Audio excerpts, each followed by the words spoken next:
This is the morning of the 7th of August, 2024. Short clip. Vivek Ramaswamy says Harris's picking Tim Watz is the reset Trump needed. So let's have a listen to what Vivek Ramaswamy has to say.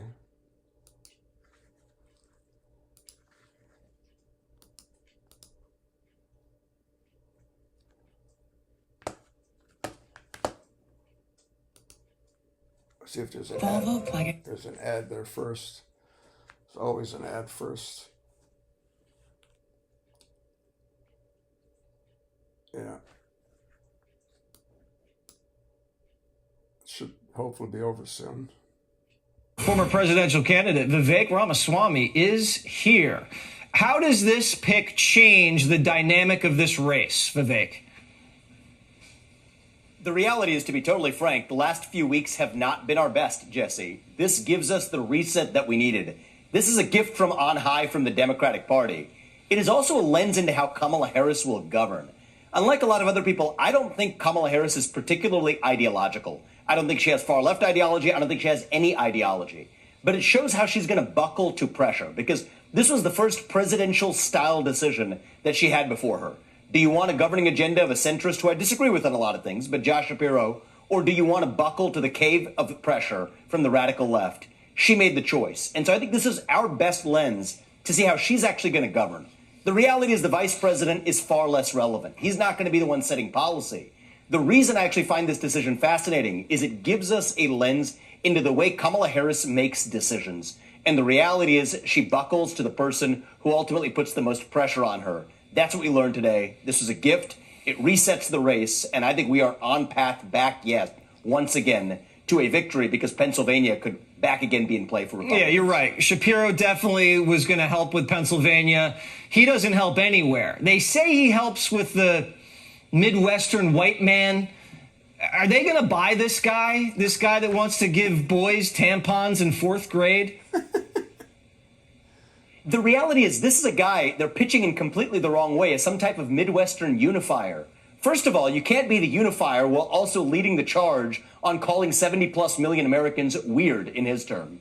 And the reality is we have a much stronger case in return if we want to play that game. Boys versus girls, can't define the difference. Boys competing with girls in women's sports competitions, even taking away your gas stoves. He's actually been one of the greatest climate alarmist governors in the United States on the left or the right. So if we wanted to level that charge in return, we have a stronger case. But the reality is he can't be a unifier, but also somebody who's alienating 70+ million Americans as just plain weird, as he calls it. The other thing is it's just one Potemkin village of identity politics, Jesse. The Democrats, it's almost as they don't look at the actual content of the candidates they put up. They realized it had to be a black woman in the vice presidency, now the presidency. That's exactly the reason Kamala got her job. But having checked that box, now they need to revert the other direction, right? Which is a Midwestern, folksy white guy of a regular type.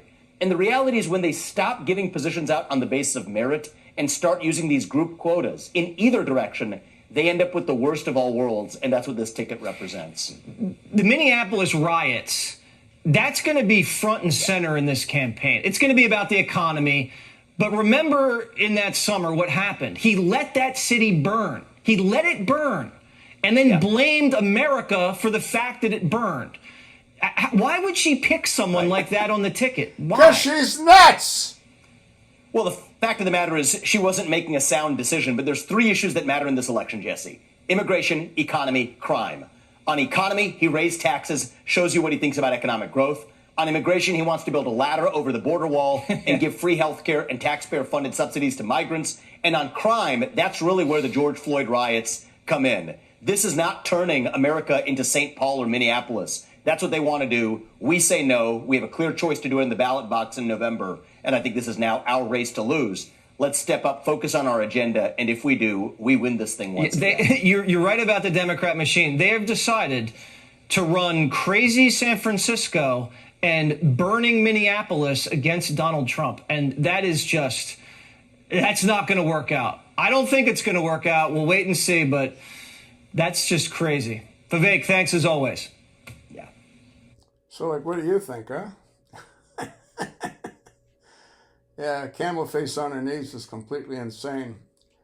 And what this really convinces me of is that at the Democratic convention, which I think is going to take place, next week? I think you're going to see Big Mike become the Democratic nominee. Don't know who they're going to have for a VP, but they can't run Kamala Harris. She's an absolute failure. And the American people are waking up to that reality. I'll attach the link. Listen to what Vivek has to say with his hands. The hands going. I think Kamala's doing the hand gesture now too. I can't do this alone, folks. Pass it along, and thanks for listening.